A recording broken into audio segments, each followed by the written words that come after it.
bahas, yaitu konsep dan urgensi Pancasila dalam arus sejarah bangsa. Yang ingin saya jelaskan yaitu periode pengusulan Pancasila. Prolog rasa nasionalisme merupakan cikal bakal munculnya ideologi bangsa Indonesia.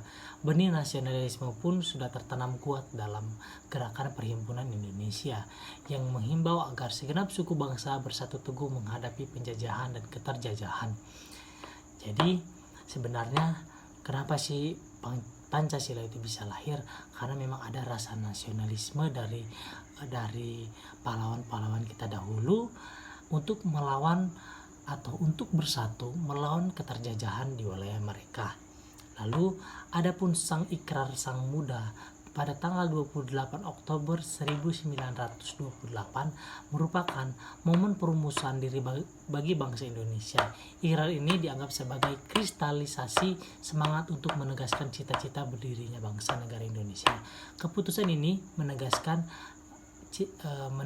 cita-cita akan ada tanah air Indonesia, bangsa Indonesia, dan bahasa Indonesia, di mana ini semua adalah identitas dari bangsa Indonesia. Lalu peran BPUPKI di sini sangat penting karena pada BPUPKI modal-modal yang sudah disebutkan tadi merupakan modal politik awal yang sudah dimiliki oleh tokoh-tokoh pergerakan, sehingga sidang-sidang BPUPKI yang difasilitasi Laksana Maeda tidak sedikit pun ada intervensi dari pihak penjajah Jepang. Lalu perumusan Pancasila pertama kali dilaksanakan pada tanggal 29 Mei sampai dengan 1 Juni 1945. Terima kasih.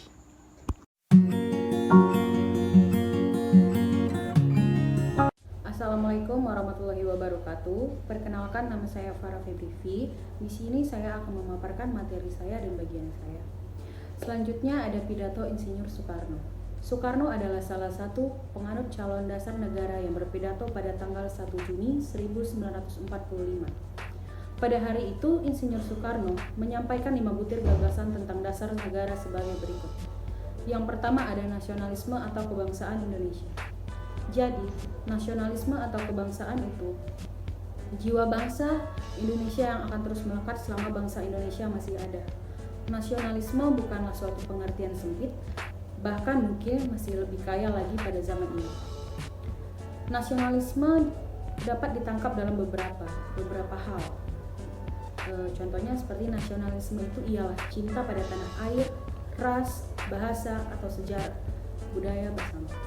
Lalu nasionalisme itu ialah suatu keinginan akan kemerdekaan politik, keselamatan, dan prestise bangsa.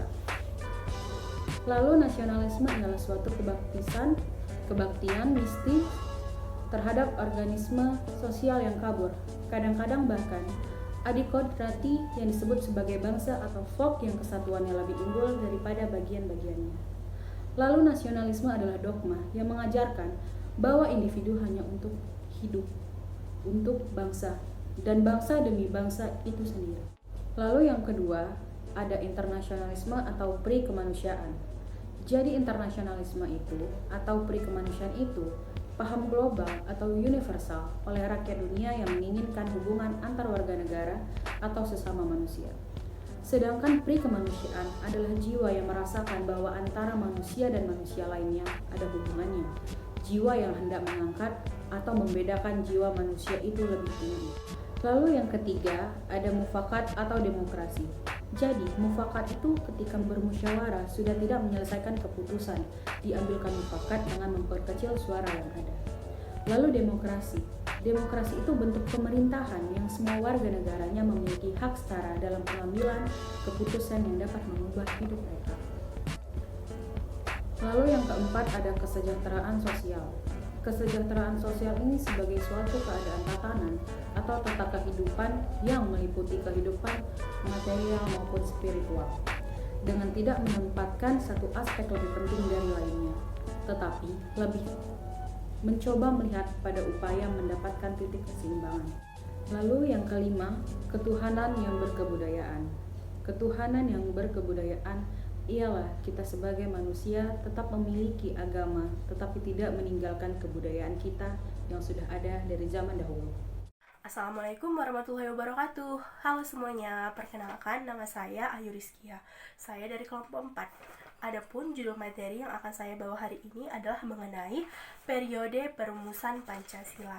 Nah, adapun hal yang paling menonjol daripada periode ini adalah dilaksanakannya sidang BPUPKI kedua. Nah, yang mana sidang ini dilaksanakan pada tanggal 10 sampai 16 Juli tahun 1945 yang menghasilkan suatu pembukaan hukum dasar atau yang kita kenal dengan istilah Piagam Jakarta atau Jakarta Charter, yang mana pada Piagam Jakarta ini di alinea keempat terdapat perumusan Pancasila. Nah, isinya hampir sama dengan Pancasila yang kita kenal sekarang, namun ada perbedaan, yaitu pada sila pertama isinya adalah ketuhanan dengan kewajiban menjalankan syariat Islam bagi pemeluk-pemeluknya.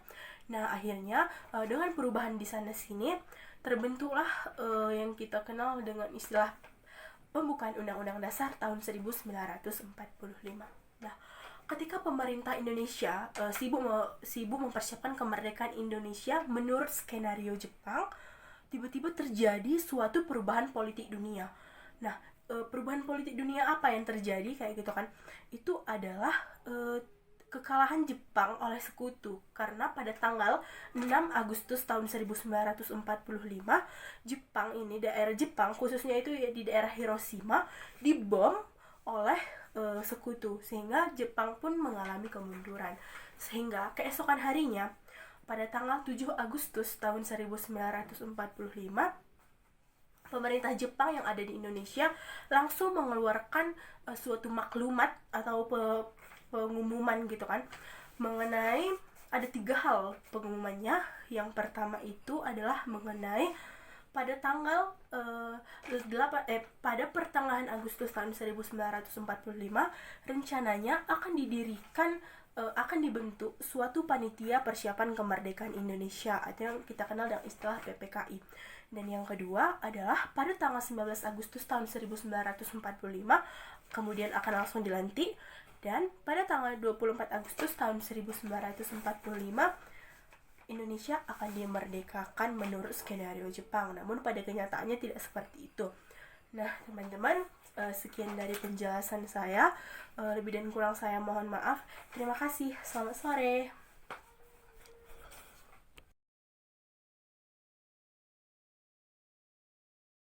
Baik, di sini saya akan mempresentasikan tentang periode perumusan Pancasila. Sebelum saya mempresentasikan, saya akan mengenalkan diri.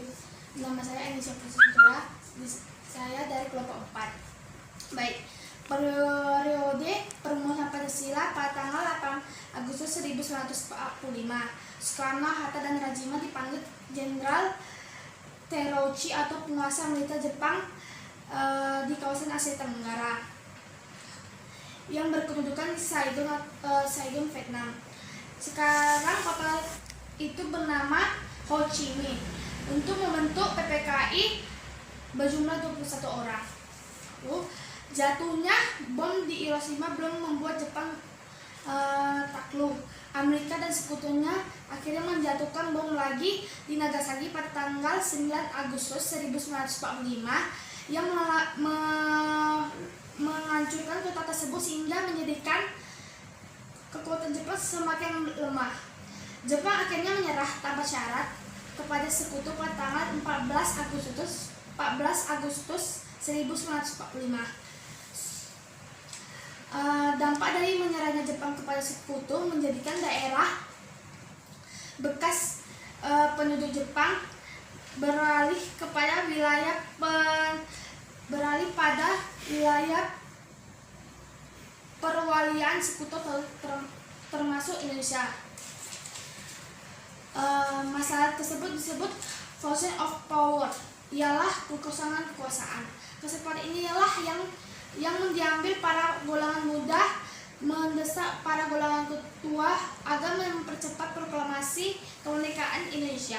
Sekian dari presentasi saya, terima kasih. Di sini saya akan menjelaskan tentang periode pengesahan Pancasila.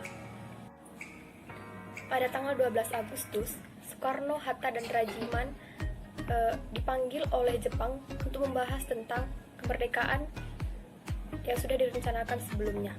Lalu, pada tanggal 14 Agustus 1945, Jepang menyerah kepada sekutu dan pada saat itu juga terjadi vacuum of power. Dan pada tanggal 15 Agustus 1945, pada saat itu Soekarno, Hatta, dan Rajiman sudah kembali ke Indonesia, dan pada saat itu juga terjadi konflik antara golongan muda dan golongan tua karena golongan muda tidak setuju dengan golongan tua dan membawa Soekarno dan Hatta ke Rengas Dengklok agar Soekarno dan Hatta tidak terpengaruh oleh Jepang.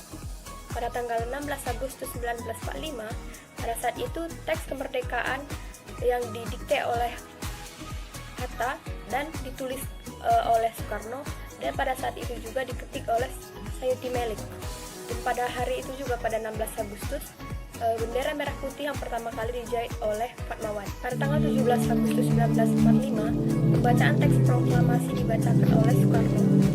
Pada tanggal 18 Agustus 1945, diadakan sidang PPKI dan pada saat itu ada beberapa putusan penting yang dihasilkan pada sidang tersebut. Yang pertama, mengesahkan Undang-Undang Dasar Negara, yaitu Undang-Undang 1945 yang terdiri atas batang tubuh. Naskah pembukaan berasal dari Piagam Jakarta yang ada beberapa perubahan yang terjadi, dan juga batang tubuh juga berasal dari rancangan BPUPKI yang sudah dilaksanakan sebelumnya dengan beberapa perubahan. Lalu yang kedua, yaitu memilih presiden dan wakil presiden yang pertama. Lalu yang ketiga, membentuk KNIP yang anggotanya adalah mantan anggota PPKI ditambah dengan tokoh-tokoh masyarakat dari berbagai golongan. Lalu yang keempat, Pancasila resmi disahkan oleh PPKI dengan beberapa perubahan, yaitu perubahan pada sila pertama, di mana sila pertama berisi yang awalnya belum dirubah dengan isi, yaitu diubah menjadi. Nah, alasan mengapa sila pertama itu diubah yaitu ada beberapa tokoh yang meminta agar sila itu diubah, yaitu A.A. Maramis, Tengku Muhammad Hasan, Ki Bagus Hadikusumo, dan Kasman Singodimedjo. Alasan beberapa tokoh ini meminta mengubah sila pertama adalah karena agar terjadi perdamaian di Indonesia, ya, di mana tidak hanya memeluk agama Islam yang ada di Indonesia, jadi agar tidak menimbulkan perpecahan di antara masyarakat juga. Sekian dari saya.